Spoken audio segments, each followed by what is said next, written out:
Baik, Assalamualaikum warahmatullahi wabarakatuh. Perkenalkan nama saya Intan Mulia Terhana dari kelas A dengan NIM akhir 1013. Di sini saya akan menjelaskan tentang tugas saya yaitu LKM 3, tugas data mining. Nah, jadi di sini soal yang pertama adalah diminta buatlah dari data cleaning menggunakan dataset Titanic.csv yang telah dimuat ke dalam data frame dengan tahapan berikut ini.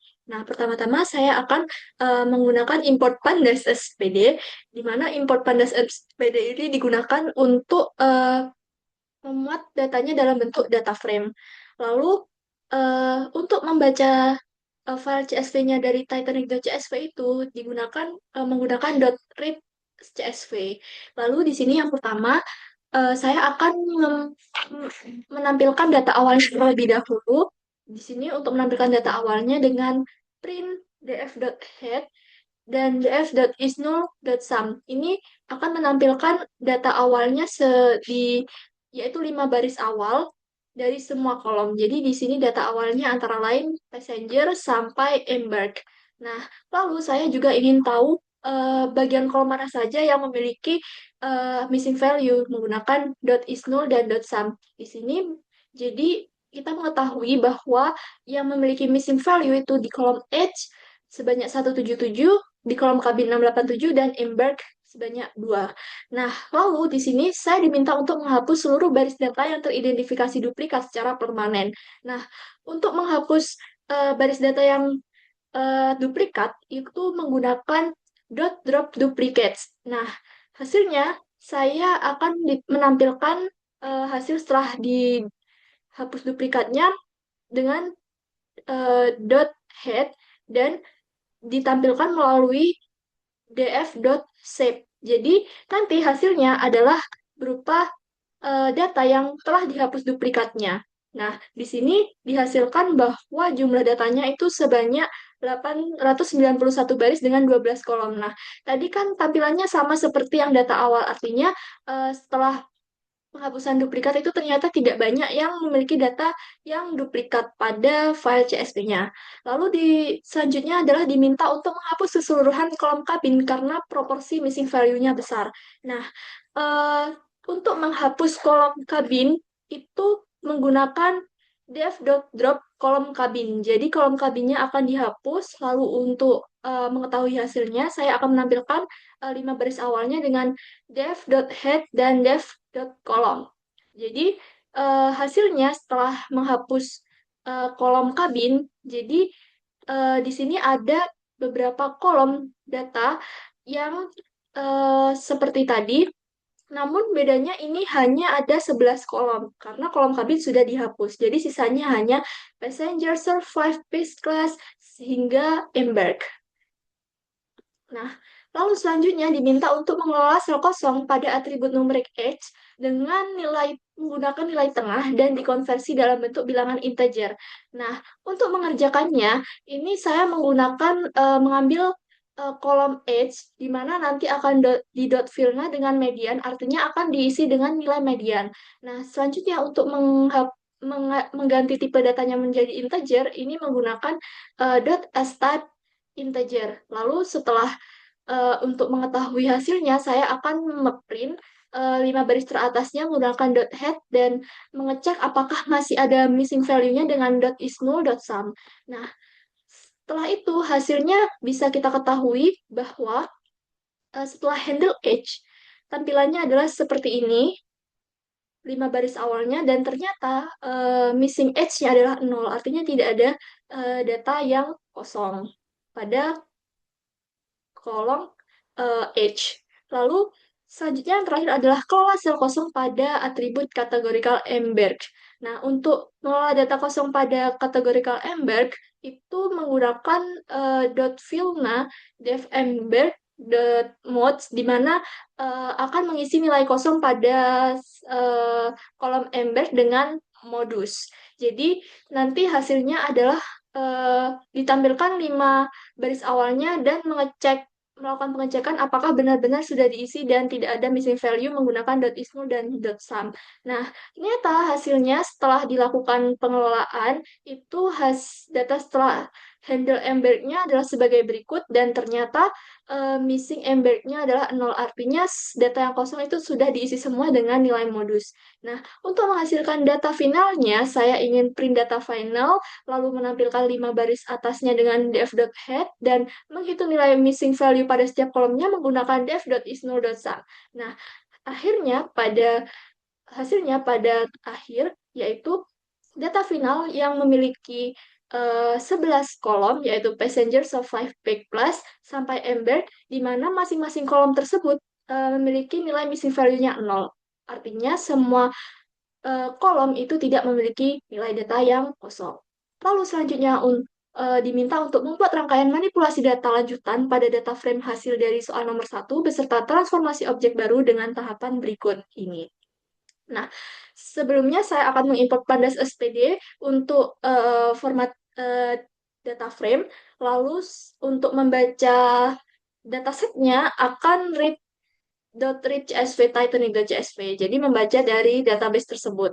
Nah, untuk yang pertama, diminta untuk modifikasi atribut seks khusus pada indeks keempat dan 6 menjadi string dengan tulisan tes. Nah, menggunakan indeks ekspresi log. Nah, selanjutnya juga diminta untuk pembuktian hasil modifikasi tersebut dengan menampilkan baris datanya. Jadi dicek apakah benar-benar sudah diganti menggunakan teknik slicing yaitu log.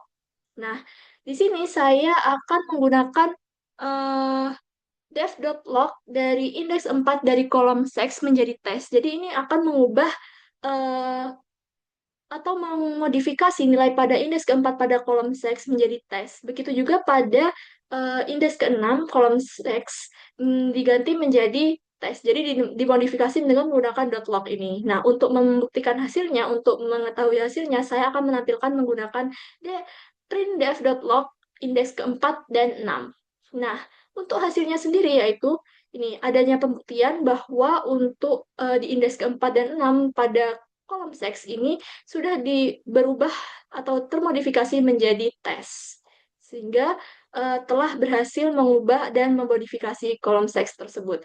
Lalu selanjutnya adalah susunan sebuah dictionary dengan case nama dan tarif yang nilainya diambil dari 5 data nama dan tarif yang teratas pada dataset. Nah, untuk membuat dictionary, saya menggunakan variabel df baru, lalu untuk dictionary-nya itu saya menggunakan variabel data dik.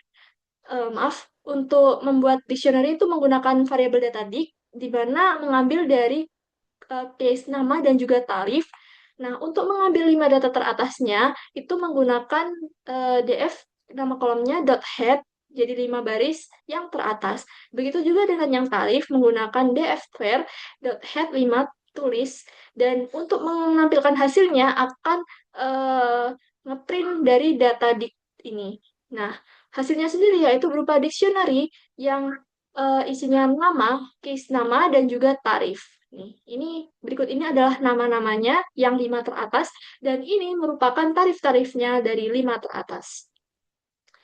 Lalu yang terakhir, eh, diminta untuk melakukan transportasi dictionary menjadi data frame dan diterapkan indeks eksplisit pada data frame tersebut sehingga hasil barisnya tidak menggunakan angka default, melainkan bernama P1 hingga P5. Nah, untuk defaultnya sendiri itu kan 0 sampai dengan 4. Nah, di sini berarti indeksnya itu diminta untuk mengubah tampilan default 0 sampai 4 itu menjadi P1 sampai P5. Nah, untuk mengubahnya atau modifikasinya atau transformasinya itu menggunakan variabel df baru pd.dataframe.datadik. Nah, jadi tadi dari data dictionary tersebut, itu kita ingin mengubah data baru indeksnya menjadi ini, P1, P2, P3, P4, dan P5 dengan menggunakan data baru .index. Nah, hasilnya akan di-print atau ditampilkan menggunakan printdf baru. Nah, begini adalah data frame barunya sehingga terdapat nama dan tarif yang telah bertransformasi menjadi data frame dengan eh, urutannya atau indeksnya berubah menjadi P1 hingga P5. Lalu selanjutnya, kita diminta untuk membuat tahapan prapemrosesan data dan inisialisasi pemodelan menggunakan dataset Titanic dengan tahapan berikut ini. Nah, sekarang saya akan mengimport pandas SPD untuk data frame, lalu train test split untuk melakukan pengetesan, dan decision tree sebagai modelnya. Nah, sini saya akan membaca file CSV-nya terlebih dahulu dengan .ret CSV dan menampilkan data awalnya sebanyak 5 baris teratas dan memastikan apakah ada data nolnya pada kolom menggunakan df.isNull dan .sum. Nah, data awalnya adalah sebagai berikut. Sama seperti tadi, missing value-nya ada di kolom age, cabin, dan embed. Ini ada 12 kolom. Lalu selanjutnya, eh, diminta untuk mengelola missing value pada kolom edge dengan nilai tengah median dan diubah tipe datanya menjadi integer. Nah, untuk mengelola kolom edge diisi dengan nilai tengah, nilai kosongnya, itu dengan dfedge.fillna, di sini ada dot median. Jadi, akan mengisi nilai kosong pada kolom edge dengan median. Lalu, untuk mengubah tipe datanya menjadi integer, itu diganti menjadi dot astype menjadi integer. Nah, setelah hasil and handle edge-nya, saya akan menampilkan untuk memastikan sudah benar atau tidak menggunakan dot head untuk menampilkan 5 baris teratasnya. Ini untuk mengecek apakah masih terdapat nilai kosong, dan ini untuk mengecek apakah tipe datanya sudah berubah menjadi integer. Nah, hasilnya ternyata eh, setelah handle edge itu tampilannya seperti ini, dengan missing edge-nya adalah sebanyak 0, dan ternyata tipe data edge-nya telah berubah menjadi integer. Lalu selanjutnya, kita diminta untuk menentukan variabel fitur X dan target Y dengan kolom PC class, P class, Edge, dan Var sebagai fitur X, dan kolom survives yang digunakan sebagai target Y. Nah, di sini variabel X itu isinya dari fitur yang diambil itu dari kolom P class, Edge, dan juga Var, dan targetnya dari survive. Nah, untuk menampilkan apakah sudah benar di kolom X dan Y-nya, maka saya ingin memastikan dengan ngeprint x.head dan y.head untuk memastikan apakah sudah benar yang diambil. Jadi yang diambil di fitur X itu ada 3 kolom, yaitu ini, dan targetnya itu sebanyak survive. Nih, jadi ini target dari survive. Lalu yang terakhir, selanjutnya adalah melakukan pembagian data menjadi data latih dan uji dengan proporsi data uji sebesar 30% dan random state 42. Nah, untuk melakukan pengujian itu ada X-train dan juga X-test, Y-train dan juga Y-test. Y-test, di mana X-train itu merupakan data latih, X-test data uji, ini data latih dan juga data uji. Di sini adalah untuk melakukan pembagian data atau split, di mana mengambil dari fitur dan juga eh, survive atau targetnya dengan t size-nya 0,3. Artinya kalau 0,3 itu data ujinya 30% dan data latihnya 70%. Nah, untuk random state-nya itu untuk agar hasilnya itu lebih stabil. Nah, untuk mengetahui hasil split datanya itu, saya akan menampilkan dengan di print xtrain.shape menggunakan .shape dan juga print jumlah data uji xtest-nya dengan xtest.shape. Nah, selain itu saya juga ingin menampilkan contoh X-train dan juga X-test-nya seperti apa pada baris teratasnya di sini. Jadi hasil split datanya itu untuk jumlah data latih pada X-train adalah 263 dan jumlah data ujinya sendiri adalah 268. Sini merupakan data, ini adalah gambaran data latih dan data ujinya seperti ini. Nah, selanjutnya diminta untuk menggunakan model decision tree classifier dan latih model tersebut menggunakan data latih yang telah dipisah. Nah, untuk menggunakan model decision classification tree, saya menggunakan variabel model sama dengan decision tree classifier.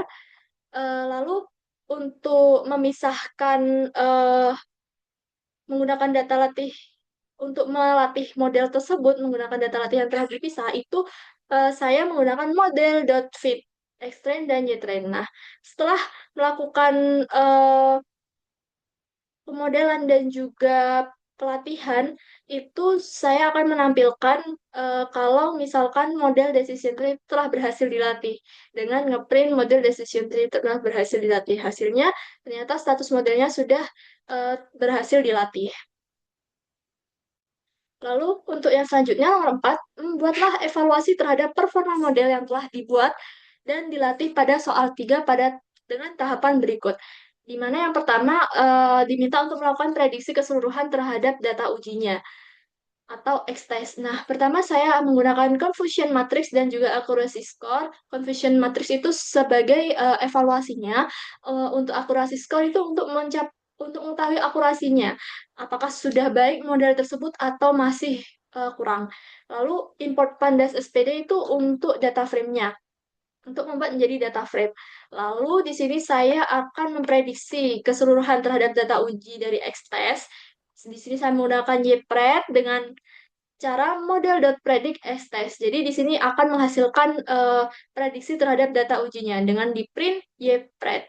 Jadi hasil prediksinya itu berupa angka yaitu 0 dan juga 1, di mana 0 itu menggambarkan penumpangnya itu tidak selamat dan 1 itu menggambarkan penumpang yang selamat.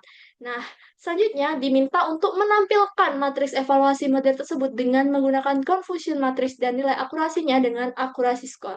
Nah, untuk mengevaluasi model dengan confusion matrix, di sini saya menggunakan variabel CM, lalu confusion matrix Y-test, Y-pred.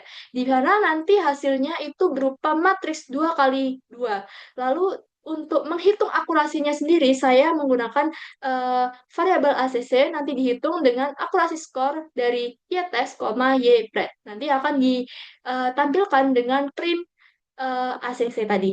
Nah, berikut ini adalah hasil confusion matriksnya. Jadi ini penumpang yang tidak selamat, dan ini juga yang penumpang selamat. Nih, yang 53. Jadi lebih memprediksi penumpangnya itu tidak selamat. Nah, lalu selanjutnya melakukan pengujian secara mandiri, membuat sebuah array penumpang data fiktif. Lalu prediksilah apakah penumpang tersebut selamat atau tidak. Nah, untuk memasukkan data fiktifnya tadi itu menggunakan variabel data baru, lalu diubah menjadi data frame, memasukkan tadi ada P-class, Edge, dan juga Var dengan isinya sebagai berikut, nama kolomnya sebagai berikut. Nah, untuk menghitung atau memprediksinya itu menggunakan variabel prediksi, lalu diprediksi dengan dot predict dari data baru tadi. Nah, untuk menampilkan hasilnya, saya menggunakan print data baru dot values dot tulis. Nah, jika prediksinya 1, maka akan ngeprint bahwa penumpangnya selamat. Kalau misalkan tidak, maka hasilnya diprediksi bahwa penumpangnya itu tidak selamat. Nah, ternyata setelah eh, di, dikerjakan data pengujian barunya itu, hasilnya itu penumpangnya diprediksi tidak selamat. Nah, tadi maaf terlewat untuk akurasi skornya tersendiri itu ternyata hasilnya berada di 69%. Artinya sudah cukup baik, namun perlu adanya peningkatan lagi supaya hasil prediksinya itu bisa benar. Nah, untuk soal yang terakhir, diminta untuk membuat visualisasi dari struktur decision tree yang telah dibuat dengan tahapan berikutnya, di mana diminta untuk yang pertama menampilkan struktur decision tree dalam bentuk grafis dengan menggunakan fungsi plot tree dan menggunakan parameter filter agar pohon memiliki warna. Nah, di sini saya menggunakan import matplotlib dan juga import plot tree dan export teks. Di sini plotly agar menampilkan grafisnya, dan export text itu agar bentuknya itu teks. Nah, di sini langsung saja saya menggunakan pl.figure dengan fixed size 15,10 agar tampilannya itu agak lebih besar sehingga gambar akan terlihat dengan jelas. Jadi 15 inci, panjangnya 15 inci dan tingginya 10 inci. Lalu untuk plot tree-nya sendiri, saya mengambil dari model atau data latih yang telah digunakan sebelumnya, yang telah dilatih sebelumnya. Lalu untuk parameternya saya menggunakan fitur name dari pclass, edge, dan juga var, dan class name-nya itu termasuk tidak selamat atau selamat. Lalu untuk filter ini akan memberikan warna pada pohonnya. Nah, lalu saya akan menampilkan visualisasi grafiknya dengan ditambahkan judul menggunakan PLT.title berjudul visualisasi Decision Tree. Lalu saya akan menampilkan hasilnya dengan plt.show. Hasilnya adalah sebagai berikut. Di mana jika warnanya semakin pekat, maka menghasilkan bahwa prediksi tersebut memang dapat dipercaya atau benar, semakin benar prediksinya. Nah, lalu untuk menampilkan juga pemisahan decision tree menggunakan representasi teks, menggunakan export text. Nah, untuk representasi teks ini saya menggunakan three rules dengan export text dari model dan juga features name-nya sendiri. Tadi ada pclass, X, dan juga var. Nah, untuk mendapatkan hasilnya itu akan di print three rules dengan hasilnya sebagai berikut. Jadi untuk pclass-nya jika kurang dari 2,5, var 5,2 kurang dari sama dengan 5,2 dan S-nya kurang dari sama dengan 15, maka kelasnya satu. Artinya eh, penumpangnya itu selamat. Jadi rata-rata penumpang yang selamat itu dalam kategori yang kelas atas, lalu yang tiketnya mahal dan juga anak-anak umurnya. Begitu. Nah, sekian presentasi dari saya. Kurang lebihnya mohon maaf tentang tugas saya. Wassalamualaikum warahmatullahi wabarakatuh.